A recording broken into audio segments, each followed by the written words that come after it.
All right, so today I got to talk about a CBC article titled Education Experts Slam Leaked Alberta Curriculum Proposals. Now, again, this is something that's been floating around in leftist circles, and they've been, getting their panties in a wad over. So let's read a little bit about it, and then we will talk a little bit about it. So it starts by saying curriculum advisors handpicked by the Alberta government are recommending changes to kindergarten to grade 4 curriculum for fine arts and social studies that would eliminate all references to residential schools and equity.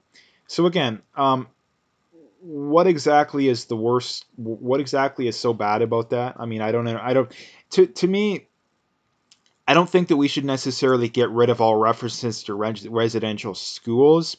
The big thing I think is that the criticism of this, it's not coming in good faith, right? Like it's not coming in good faith. The reason that the left wants to that they're so critical of this for starters, and number two, the reason that they are all worried about residential schools is that they want to radically change the way we do things. And to sell people on radical change, you have to come up with radical reasons, right? Like, extraordinary claims require extraordinary evidence. So again, the reason that they want to talk about this, like the reason that the left wants to endlessly talk about, oh, we stole the land, and when the Europeans were the worst in the world, right? And again, that is it's incredibly hyperbolic, the way they put it. And that, number one, a lot of these people don't even believe in the concept of private property to begin with. Like if you're a socialist or a communist, which, let's face it, many people on the left are. It's probably not a majority, but it's a pretty large minority, I would say. And again, what people identify as is completely pointless, because the amount of people that identify as things differently than what they vote for is off the charts these days. So anyway, um, if you don't believe in the concept of private property, then they didn't steal the land, right? The only way you can steal something is if the concept of private property exists, right? So again, that's a pretty glaring contradiction to their worldview. The other thing being is that, number one, the natives constantly stole land from each other, so they clearly didn't care about the concept of stealing land. And number two, every society stole land from each other back in the day, right? Like the concept of not stealing land from each other is only something that's happened within the last, 100 years, if that. In a lot of some areas, they're still trying to do it, right? So again, this idea that it wasn't you, like it's retroactively applying moral rules, right? Like it's like calling a doctor a bad doctor because he didn't prescribe antibiotics like 500 years ago, right? Like, no, he wasn't a bad doctor. There was no such thing as antibiotics, right? So again, this is what the left does, is that they constantly hold people to moral standards that didn't exist at the time, right? You can't hold people to moral standards that didn't exist. So again, and should we the concept of equity? Yes, because equity means equality of outcome, right? The left is obsessed with equality of outcome. So honestly, I don't think that's a terrible thing. Like when it comes to education, we should acknowledge the bad things that Europeans did. We should do that.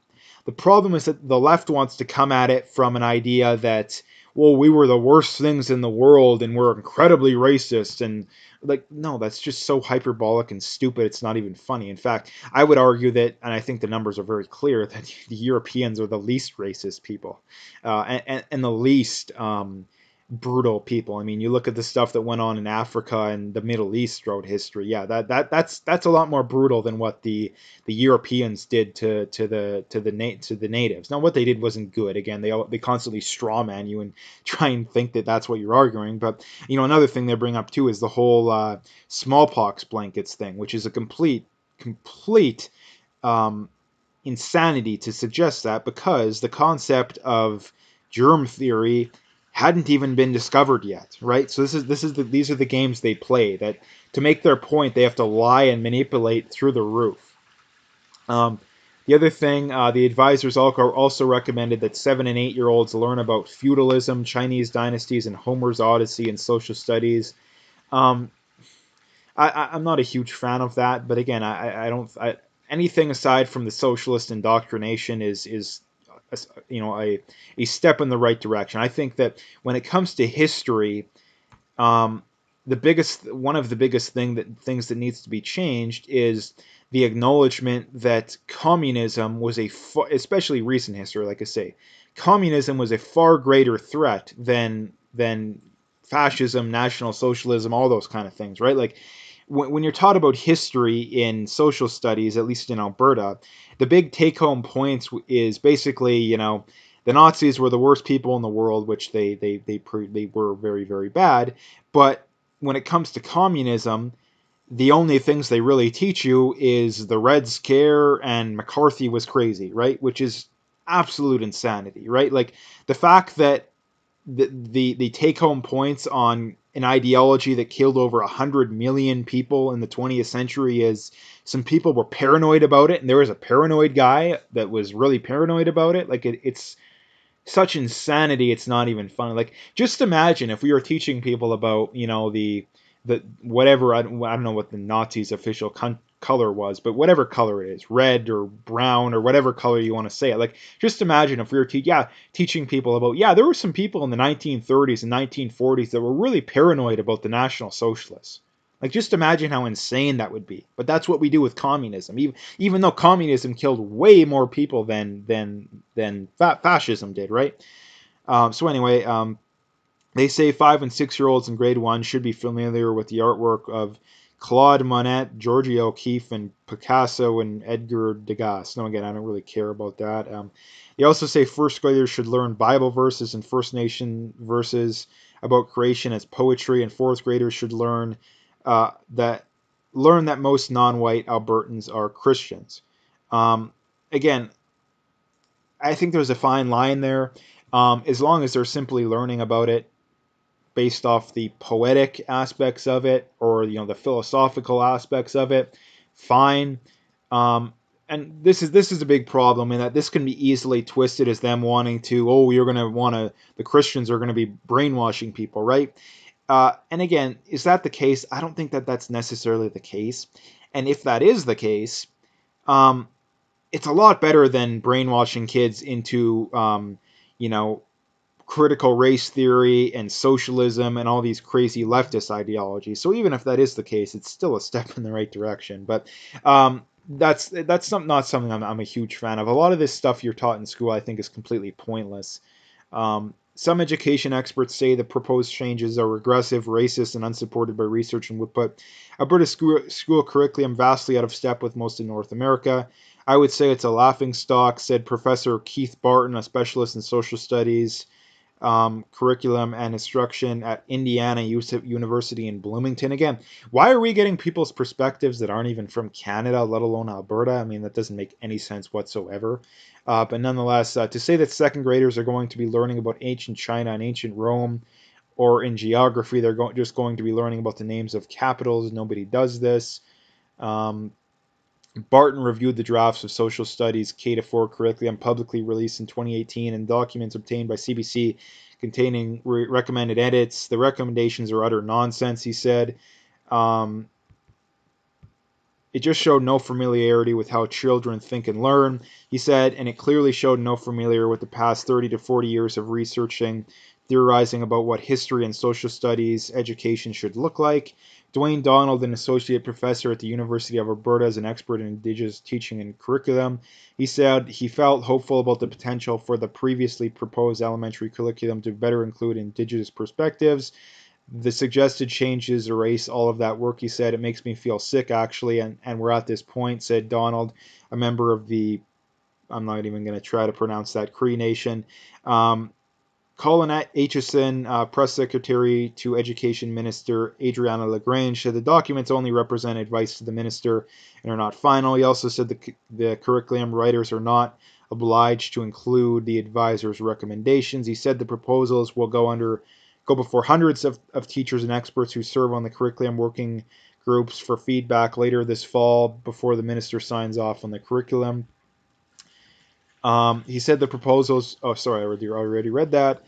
In the legislature Wednesday, Lagrange told reporters the new curriculum will include residential schools, but she would not say in which grade. We're absolutely committed to facing reconciliation and ensuring the truth about residential schools, about that content in our K-6 curriculum. This is non-negotiable. Um, Yeah, I'm not going to read the rest here. It's getting a little bit long, but long story short, actually, let's see what is actually here. Proposed the curriculum without political bias. In 2016, the former NDP government announced curriculum writers would modernize the K-12 curriculum in every subject at once, simultaneously in English and French, a first for Alberta. That government proposed a better inclusion for different cultural demographic perspectives. It assembled a curriculum working groups consisting of 400 teachers and experts. Tens of thousands of Albertans gave feedback on curriculum drafts via government surveys. In opposition, Conservatives accused the NDP of smuggling political ideology into the curriculum and claimed it would be written in secret. Once elected in 2019, the UCP government paused the process and appointed a new panel of advisors and to review the work already done. Yeah, I mean, the sounds of it, they're still not sure. Like, it's nothing's written in stone yet. But the one thing to point out too is that we should be getting politics out of the classroom, right? And this is the big problem: is that politics are heavily involved in the classroom. Now, again, people always say, "Oh no, you're being hyperbolic," but one of the the main things is not necessarily that we're indoctrinating people. It's also, this is how the mainstream media works. The mainstream media and the schools, they lie to you in two ways, and they manipulate you in two ways. And I would say the second one is arguably bigger than, I would say it is bigger. In fact, I would for sure say that it's bigger now that I think about it. The first one being is they just flat out lie to you, right? They just flat out lie to you on the things they teach you, which they don't do it quite as much as one would think. They definitely do lie about a lot of stuff, but the bigger thing that they do is lies by omission, right? Lies by omission. They only tell you one side of the story, or they just flat out don't tell you about things like communism and all the bad stuff that happened to that. Another lie by omission, again, they teach you about, oh, the Europeans stole the land, but yet they don't tell you that, oh, natives were stealing land for hundreds of years, and every culture on earth was okay with the concept of stealing land. Like, the right of conquest was something that went on for thousands of years, right? The people that are critical of this just don't seem to like it when it doesn't benefit them politically, right? Because the more power in society that white Europeans can have, the more power that the right has. The reason that they hate it so much is a political thing, right? Because the more power that non-white people can have, the more power that the left will have, right? So it's essentially a political thing. So again, that's one of the main ways that they lie to you. It's not necessarily that they're lying directly to you in the stuff they're teaching you. A lot of times it's just lies by omission. It's just lies by omission, right? Like, they don't teach you anything in school about the fact that, we have examples of fiat currencies failing going back to the fall of Rome, right? Like, going back over 1,000 years, we have examples of fiat currencies that failed. We have examples of mass immigration not working going back quite a while, right? The examples of, culture, people that have radically different values, that tends to not work out. And that's going back thousands of years. We have examples of that, right? So those are just two things off the top of my head that, again, they're lies by omission. They're lies by omission. And this is the big problem with schools, is they should be teaching both sides of the argument, right? Like, that's one of the main things that public schools should be doing, is that they should be teaching critical thinking, right? Like, give people hypothetical conflicts or examples and say, well, okay, well, think critically, like, who's right here, who's wrong, who's got the better argument. But no, they're not going to do that. The reason that public schools would never do that, even under a conservative government, I don't think, is that if the average person had the critical thinking skills, they would become more and more skeptical of government, right? So it's very simple. It's simply a political thing amongst the government, is that the more educated someone is, the less likely they're going to be supportive of big government, right? The more educated you become, or at least when it comes to this stuff, is that the more skeptical of government you become. So of course the government's not going to, this would be the equivalent of a religious cult teaching people about being skeptical of religion, right? Like, of course they're not going to do that. And it's the same thing, right? Like, the government is a big, massive cult in a way, and they're never going to teach you about anything that will teach you to question the cult, because that's not what the cult wants, right? So, yeah, that's what I wanted to talk about today. But again, in a nutshell, when it comes to education, I mean, the big things that should be changing. I mean, yeah, I mean, let's briefly go over the solutions. What are the solutions? What should be taught? I mean, number one, we should get rid of all this critical race theory. You know, Europeans are the worst of the worst. You know, all that garbage. I can't stand that. We should teach people about the wrongdoings that were done to the natives. We should absolutely do that. But I mean, a lot of the stuff that is just flat out isn't true, we should be talking about that too. Like the concept of stealing land, no, that's complete bunk. We shouldn't be talking about that. Number two, the whole smallpox blankets thing, no, that's complete bunk. We shouldn't be talking about that.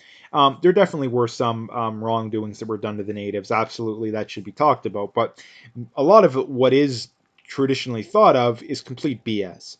So that's something that should change. I mean, other things that should change too is that we should be teaching kids about, I mean, as they get older, about running businesses, about taxes, about that kind of stuff. We should be teaching people about investing, right? Like the fact that the vast majority of kids coming out of high school don't even know anything about investing whatsoever. They don't know anything about starting a business whatsoever. Just shows that public schools do a brutal job. Now, again, does that mean that the individual teacher is a terrible person? No, it doesn't. But the people designing the system are either they either have bad intentions, and by bad intentions I mean they want to keep people ignorant. I guess a better way of putting it would be public schools are either designed to keep people ignorant, or the people designing the curriculums are so ignorant that they shouldn't be designing the curriculums. But one of those two things must be true. And I think it's more or less it's designed to keep people ignorant. Now, some of the people involved in government that are designing these curriculums definitely are beyond ignorant, that they shouldn't even be considered for teaching this stuff. But nonetheless, I think it's largely just a designed to keep people ignorant thing. Because again, if schools actually did a good job, that would be less and less of an incentive for people to go to college. Like this is one of the main reasons why wages have become so stagnant, is because public schools do such a brutal job that the traditional way to get around that is, oh, you go to college and then you can get your higher paying job. But the problem nowadays is that number one, the value of a college degree is less and less and less because more and more people have them. And number two is that colleges are doing less and less of a good job of actually teaching people stuff, right? Like college nowadays, um, even in the more hard sciences and like even the stuff that you wouldn't even think of, more and more exists to just indoctrinate people into these crazy leftist ideologies, right? So that's not no longer working either. So this is the problem nowadays. You have people with degrees that can't even get good jobs, right? And like I said, the reason is goes back to public schools doing a brutal job. It goes back to immigration. It goes back to all these things. But anyway, I think I've kind of brought up enough as far as that goes. So I'm going to leave the video there. If you liked it, like I say, make sure you hit that like and subscribe. Make sure you check out those links in the description. Follow me on Twitter, BitChute, Parler. If you want to support me, I'd really appreciate that. I got some links for that. So make sure you hit that like and subscribe and check out those links.